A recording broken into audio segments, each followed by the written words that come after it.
I'd like to talk to you now about the Teacher's Manual. The Teacher's Manual accompanies the Sunrise Readers and is a resource for teachers to use to help guide them in the teaching of reading. I'm going to be looking at the beginning of the book, so from about page 2.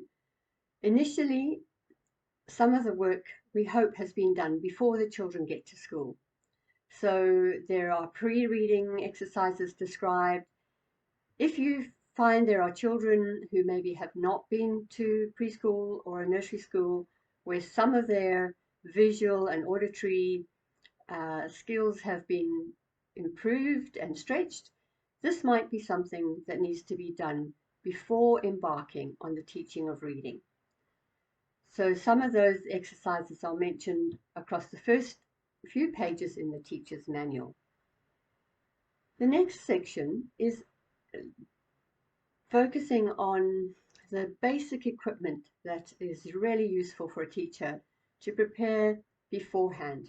Long before the children in your classes are going to be getting the Sunrise Readers to actually read, teachers need to prepare a lot of basic equipment.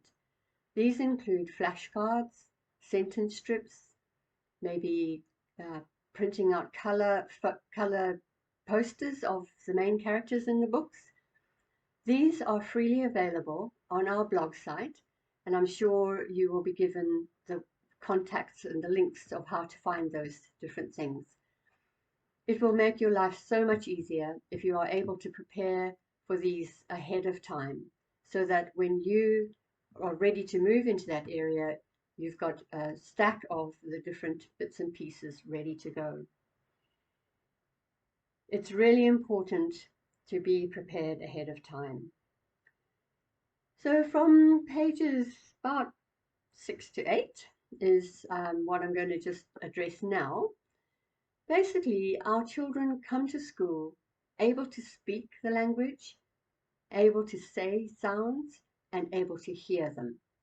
If there are problems in those areas for children, obviously they will need to be referred and assisted to get those difficulties checked into and given as much support as possible. So our children can speak and they can hear the language. As teachers, our task is to help them know that when we want to write something down, we are encoding, we are taking our speech and we're turning it into a visible code that we can write down, and we call it writing. To decode those little scribbles that are on a piece of paper, we call that reading. We're taking printed text and turning it into the language you already know how to speak and the sounds that we hear. So in English, we use the 26 letters of the alphabet, and we agree on the sounds that those letters make. Pretty much across the English-speaking world, we have lots of variations due to accent and the way different people have chosen to speak the language. But basically, we agree that certain single letters and certain little groups of letters say certain sounds. Our job as a teacher is to try and help the children understand what those letters are saying when we want to turn them into verbal language.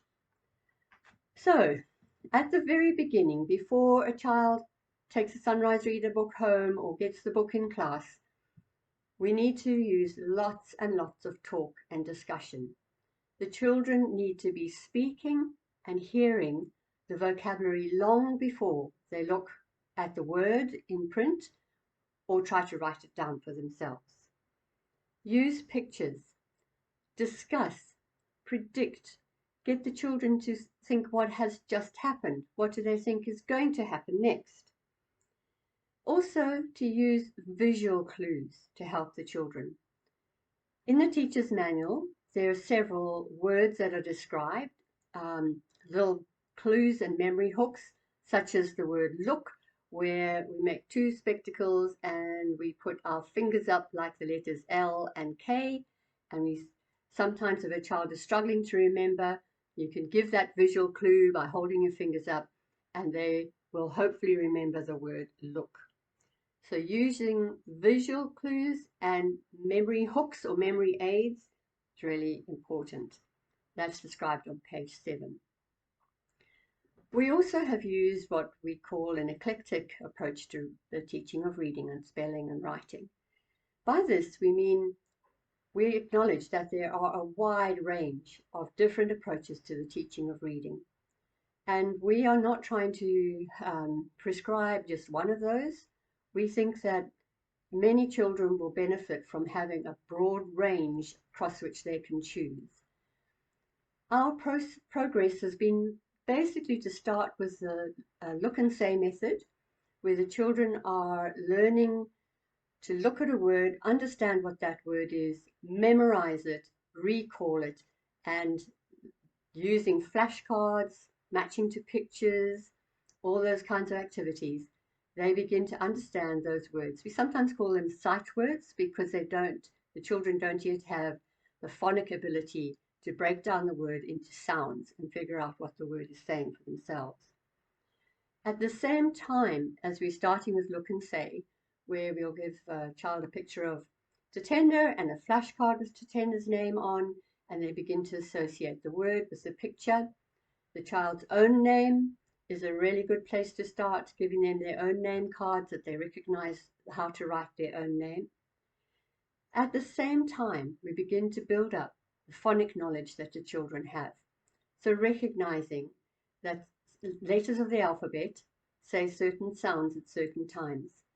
In the book, there's a couple of pages devoted to clue words with the sound usually that those sounds, the letters with the sounds those letters usually make.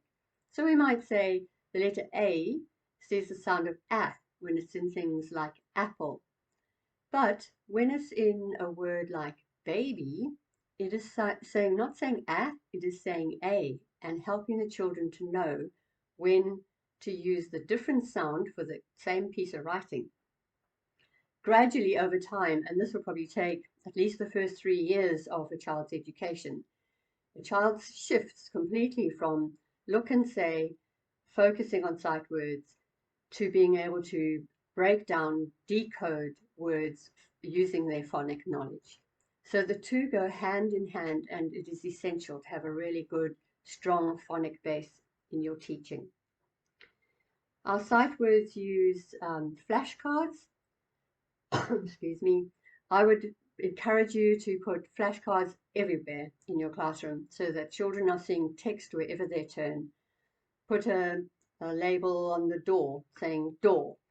A few days later, change it to close the door, or the door is red, or some things like that, and get the children to notice how the text is changing. Use text wherever you can in your room.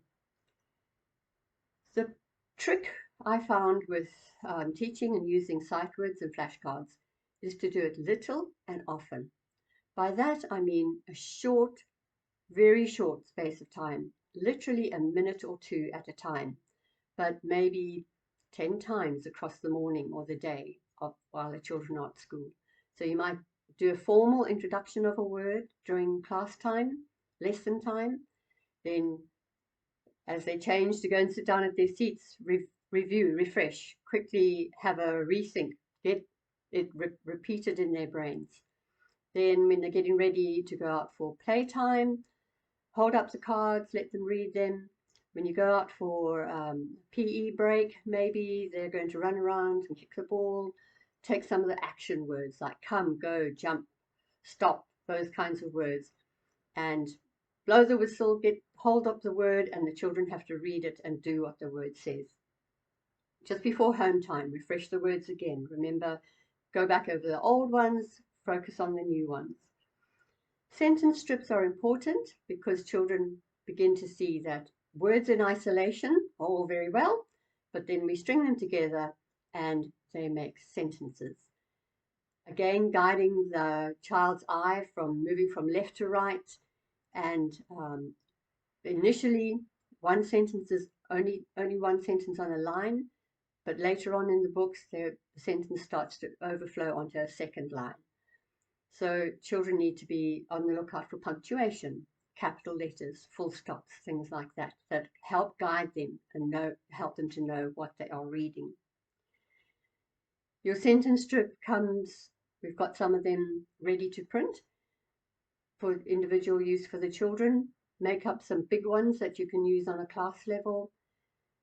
With the big ones, you can take a second sentence strip, cut it up into individual words, and then get the children to match each word to the proper place in the sentence and just use them in that way. Then you can cut up the sentence strips, shuffle the cards around, and see if they can find the word with a capital letter that starts the sentence. Find the word that's got the full stop. Figure out what goes in the middle. Let them make up nonsense sentences just for fun, using lots of different words. Also getting the children to trace over pre-written words, trace a line, and then copy underneath themselves. And again, using as many of these senses as you can. So seeing it, hearing it, writing it, maybe drawing with their fingers on the carpet or in the dust. All these things will help to cement the words and encourage their reading capacity. Above all, have fun. Sometimes that seems like it goes against the grain that they should be seriously studying. But remember that these little guys their brains are growing so fast. So much is going on. They need lots of fun. They need to play. They need to learn almost by mistake while they're enjoying themselves. So I'd encourage you to think back on how you learned to read. Think of the things that helped you and see if you can get online, get some clues about things that work for other people. And again, a plug for the resources that we have available for you free of charge.